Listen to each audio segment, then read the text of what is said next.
Hello friends, স্বাগত উত্তরণ YouTube চ্যানেলে আমার দশম শ্রেণীর শিক্ষার্থী বন্ধুদের স্বাগত জানাই।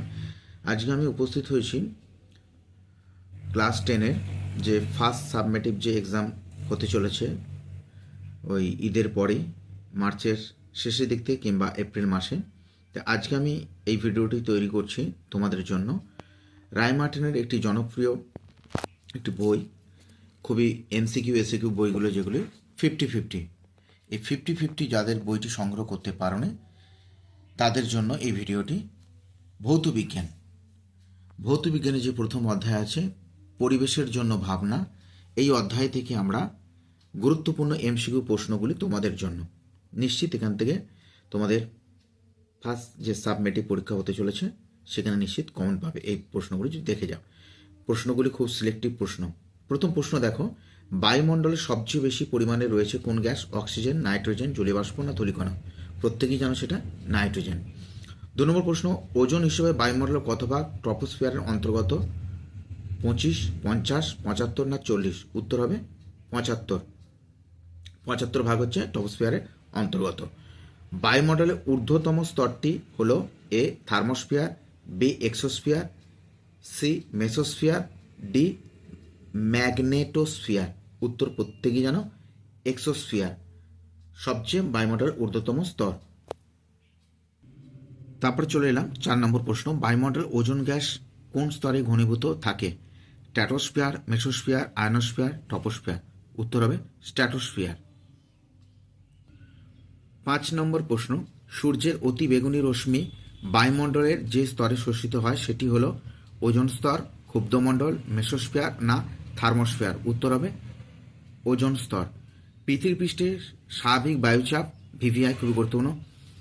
100 MB, 1013 MB, 1 MB না 76 MB? উত্তর হবে 1013 MB। বায়ুমণ্ডলে কোন স্তরটি ঘনত্ব সবচেয়ে বেশি? ট্রপোস্ফিয়ার, স্ট্র্যাটোস্ফিয়ার, মেসোস্ফিয়ার না থার্মোস্ফিয়ার? উত্তর হবে ট্রপোস্ফিয়ার। ভৌতবিজ্ঞানের পরিবেশের জন্য ভাবনা, এই অধ্যায় থেকে আমরা এমসিকিউ প্রশ্নগুলি রায় মার্টিনের 50-50 থেকে দেখছি। যারা বইটা সংগ্রহ করতে পারোনি তাদের খুব উপকার লাগবে। প্রশ্নগুলি খুবই সিলেক্টিভ, খুব গুরুত্বপূর্ণ প্রশ্ন, অবশ্যই দেখে যাও বন্ধুরা। চলে যাচ্ছে 8 নম্বর প্রশ্ন, ভূপৃষ্ঠের স্বাভাবিক বায়ুর চাপ ভিভিআই সিএম পারস্তম্ভের সঙ্গে সমান? উত্তর হবে 76 সিএম পারস্তম্ভের সঙ্গে সমান। 9 নম্বর প্রশ্ন, ভ্যান অ্যালেন বিকিরণ বলয় বায়ুমণ্ডলের কোন স্তরে দেখা যায়? উত্তর হবে অপশন এ মেসোস্ফিয়ার। চলে যাচ্ছি পরবর্তী প্রশ্ন। চলে এলাম পরের প্রশ্ন, 10 নম্বর প্রশ্ন, স্ট্র্যাটোপজে বায়ুর উষ্ণতা কত? Option A -15°C, -93°C, 0°C না ডি 1200°C? উত্তর হবে -15°C। প্রতি কিলোমিটার উচ্চতা বৃদ্ধিতে বায়ুর উষ্ণতা প্রায় কত? 6.5°C কমে। ভিভিআই খুবই গুরুত্বপূর্ণ প্রশ্ন। থার্মোস্ফিয়ারে উচ্চতা বৃদ্ধির সঙ্গে উষ্ণতা বাড়ে কমে না প্রথমে বাড়ে তারপর কমে না কোনোটি না? উত্তর হবে অপশনে বাড়ে। 13 নম্বর প্রশ্ন, বায়ুর ঘনত্ব কমলে তার চাপ? অপশনে বাড়ে, অপশন বি কমে, সি একই থাকে না ডি প্রথমে বাড়ে তারপর কমে? অপশন বি কমে। ভূকেন্দ্রের আনুমানিক উষ্ণতা কত? এ 6000°C, 4000°C, 3000°C, 2000°C? উত্তর হবে 4000°C। বায়ুমণ্ডলের কোন অঞ্চলে মহাকাশ স্টেশন থাকে? Exosphere, B thermosphere, C stratosphere, D mesosphere? উত্তর হবে এক্সোস্ফিয়ার। 16 নম্বর প্রশ্ন, বায়ুমণ্ডলের কোন স্তর জলচক্র উষ্ণতা নিয়ন্ত্রণ করে? Stratosphere, B thermosphere, C mesosphere না ডি ট্রপোস্ফিয়ার? উত্তর হবে ট্রপোস্ফিয়ার। চলে যাচ্ছি পরবর্তী প্রশ্ন, প্রাকৃতিক সৌরপর্দা হলো এ O3 স্তর, বি O2 স্তর, সি N2 স্তর না CO2 স্তর? ওজোন স্তরকে বলা হয়, প্রত্যেকেই জানো, অপশন এ O3। প্রদত্ত কোনটি ওজোন স্তরকে ক্ষয় করে না? Option A NO, B N2O, CO2, CFC chlorofluorocarbon. তাহলে কোনটি ক্ষয় করে না? CO2। সঠিক বাক্যটি হলো অপশন এ কি দেওয়া আছে, ওজোন গহ্বর সৃষ্টিতে NO গ্যাসের ভূমিকা নেই। বি ইউভি রশ্মির প্রভাবে O3 উৎপাদন বিয়োজন 2 হয়। সি ওজোন গ্যাস একটি অবিষাক্ত জীবনদায়ী গ্যাস। অপশন ডি বায়ুমণ্ডলে মোট ওজনের 50% স্ট্র্যাটোস্ফিয়ারে থাকে।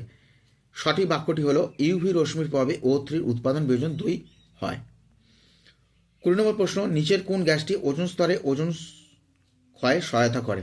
CO2, AR, CFC এবং DHE। প্রত্যেকেই জানা হচ্ছে CFC, ক্লোরোফ্লোরোকার্বন। 21 নম্বর প্রশ্ন, আন্টার্কটিকা অঞ্চলে ওজোন স্তরের সবচেয়ে বেশি ক্ষয় হয় কোন সময়? এপ্রিল থেকে জুন মাসে, বি মার্চ থেকে আগস্ট মাসে, না জানুয়ারি থেকে মার্চ মাসে, না অপশন ডি নভেম্বর থেকে সেপ্টেম্বর থেকে নভেম্বর মাসে? অপশন ডি হবে সেপ্টেম্বর থেকে নভেম্বর মাসে। ভিভিআই প্রশ্নগুলি খুবই কিন্তু গুরুত্বপূর্ণ। 22 নম্বর প্রশ্ন, ওজোন স্ফিয়ারে ওজনের গাঢ়ত্ব মোটামুটি 10 ppm। বি অপশন বি হচ্ছে 20 ppm, অপশন সি হচ্ছে 30 ppm, option D 40 ppm, option A 10 ppm। 23 নম্বর প্রশ্ন, ওজোন স্তরে অণুর উৎপাদনে যে তরঙ্গ দৈর্ঘ্য সূর্যরশ্মির প্রয়োজন হয় তা হলো অপশন এ। চলে যাচ্ছি আমরা 24 নম্বর প্রশ্ন, সূর্যালোকের কোন রশ্মি ভূপৃষ্ঠে আপতিত হলে সালোকসংশ্লেষের প্রক্রিয়া ব্যাহত হবে? অপশন বি অতিবেগুনি রশ্মি। চলে যাচ্ছি আমরা পরবর্তী প্রশ্ন। স্বাভাবিকভাবে ওজোন স্তর গঠিত হয় অপশন এ O2 এবং জলীয় বাষ্পের ক্রিয়ায়, ইউভি রশ্মির সঙ্গে O2 র ক্রিয়ায়, CFC ও O2 ক্রিয়ায়, না IR রশ্মির সঙ্গে O2 র ক্রিয়ায়?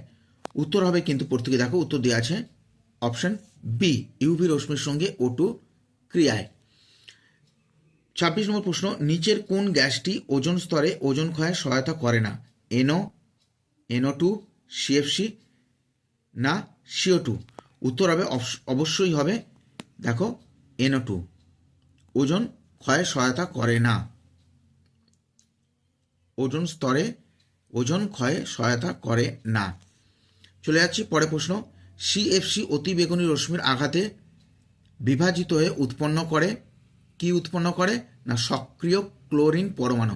অপশন ডি হবে, হ্যাঁ অপশন ডি। CFC ব্যবহৃত হয় ওয়াশিং মেশিনে, মিক্সার গ্রাইন্ডারে, অপশন সি মাইক্রোওয়েভ ওভেনে, না হিমায়ক যন্ত্রে? উত্তর হবে অপশন ডি হিমায়ক যন্ত্রে। 29 নম্বর প্রশ্ন, বায়ুমণ্ডলে ওজোন স্তর সৃষ্টি হওয়ার কারণ হলো রাসায়নিক বিক্রিয়া, আলোক রাসায়নিক বিক্রিয়া, সি তড়িৎ রাসায়নিক বিক্রিয়া, না নিউক্লিয় বিক্রিয়া? উত্তর হবে অপশন বি আলোক রাসায়নিক বিক্রিয়া। চলে যাব পরের প্রশ্ন। চলে এলাম 30 নম্বর প্রশ্ন, পরিবেশে নাইট্রাস অক্সাইডের উপস্থিতি প্রধান উৎস হলো অপশন এ ডি নাইট্রিফিকেশন। 31 নম্বর প্রশ্ন, গ্রিনহাউস গ্যাস হিসেবে পৃথিবীর উষ্ণতা বৃদ্ধির জন্য নিচের কোন গ্যাসটির অবদান সবচেয়ে বেশি? উত্তর হবে অপশন সি CO2। সর্বাধিক গ্রিনহাউস প্রভাব সৃষ্টিকারী গ্যাস হলো CO2। 33 নম্বর প্রশ্ন, গ্রিনহাউস গ্যাসটি শনাক্ত করো, অক্সিজেন, হাইড্রোজেন, জলীয়বাষ্প, না নাইট্রোজেন? উত্তর হবে জলীয়বাষ্প।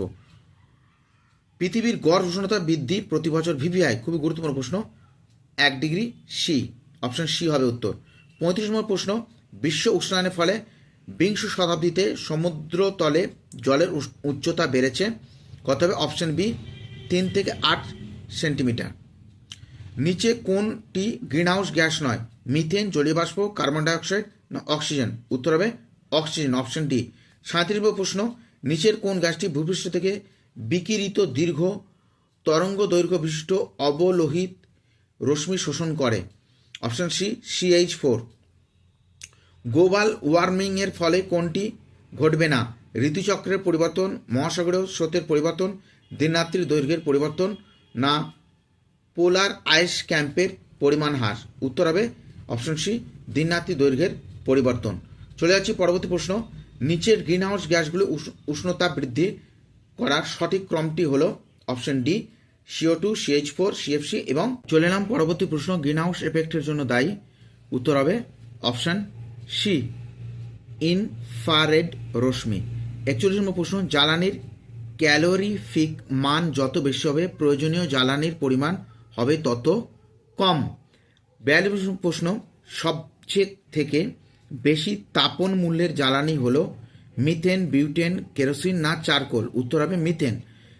43 নম্বর প্রশ্ন, ভারতের সর্বোচ্চ ব্যবহৃত জীবাশ্ম জ্বালানি হলো কয়লা। 44 নম্বর প্রশ্ন, আদর্শ জ্বালানির অন্যতম বৈশিষ্ট্য হলো উচ্চ জ্বলনাঙ্ক, দামে সস্তা, উচ্চ তাপন মূল্য না জলীয় বাষ্পযুক্ত? অপশন সি, উচ্চ তাপন মূল্য।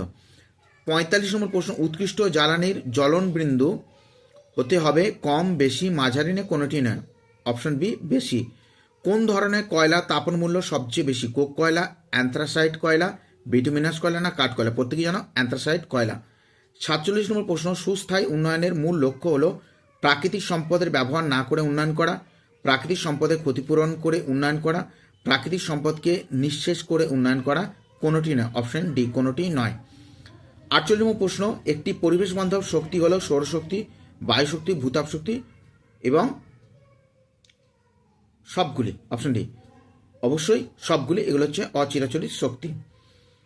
49 নম্বর প্রশ্ন, প্রদত্ত কোন অপ্রচলিত শক্তির উৎসটি পরিবেশ দূষণ করতে পারে? সৌরশক্তি, অ্যাটমিক এনার্জি, বায়ুশক্তি, জড়বায়ু শক্তি? অপশন বি, প্রত্যেকেই জানো, যেটা পারমাণবিক শক্তি থেকে হয়। 55 নম্বর প্রশ্ন, বায়ু শক্তি সবচেয়ে বেশি ব্যবহৃত হয় কোন দেশে? ভারতবর্ষ, জার্মানি, আমেরিকা না ডেনমার্ক? উত্তর হবে অপশন বি, জার্মানি, ভিভিআই। তাহলে এই প্রথম পর্বে আমরা পরিবেশের জন্য ভাবনা 50-50 থেকে 50টি এমসিকিউ দিলাম। দ্বিতীয় পর্বে আমরা শূন্যস্থান, স্তম্ভ এবং সত্য, অসত্য বা শুদ্ধ, অশুদ্ধ বাকি এমসিকিউগুলো নিয়ে আলোচনা করব। ভালো লাগলে অবশ্যই একটি লাইক এবং সাবস্ক্রাইব করে যাবে এবং নিয়মিত ভিডিও পাওয়ার জন্য অবশ্যই চ্যানেলটি সাবস্ক্রাইব করে রাখো। ভালো থেকো, সুস্থ থেকো, ধন্যবাদ।